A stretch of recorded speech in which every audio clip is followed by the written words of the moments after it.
जय गुरु इष्टप्राण दादा ও মায়েরা, आज शुभ कार्तिक पूजा জেনে নেব দেব সেনাপতি শ্রী শ্রী কার্তিক প্রসঙ্গে পরম দয়াল শ্রী শ্রী ঠাকুর কি বলেছেন, কার্তিক পূজা করলে কি হয়।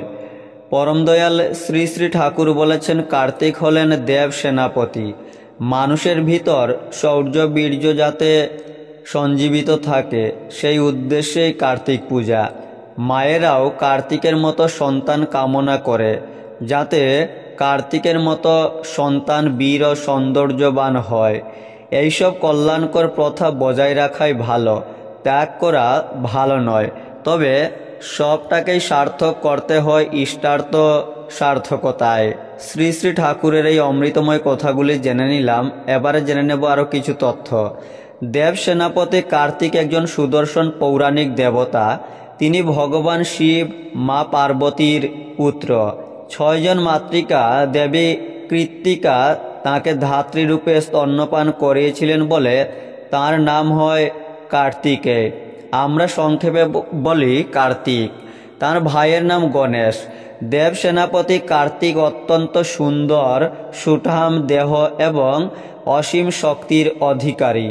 পুরাণে আছে, তারকাসুরের আধিপত্য থেকে স্বর্গরাজ্য উদ্ধার করার জন্য স্বর্গের দেবতারা তাকে সেনাপতি রূপে বরণ করে নিয়েছিলেন। তার দেহ আবরণ উত্তপ্ত স্বর্ণের মতো। এ কারণে তাকে ষড়ানন বলা হয়। কার্তিকের 6টি আনন, আনন মানে মুখ, তবে তার একটি মুখযুক্ত রূপেই প্রচলিত। সে রূপেই তাকে পূজা করা হয়। যুদ্ধাস্ত্র হিসেবে কার্তিকের হাতে তীর, ধনুক ও বল্লম দেখা যায়। তার বাহন সুদৃশ্য পাখি ময়ূর। কার্তিক বিভিন্ন অসুরের সঙ্গে যুদ্ধ করেছেন।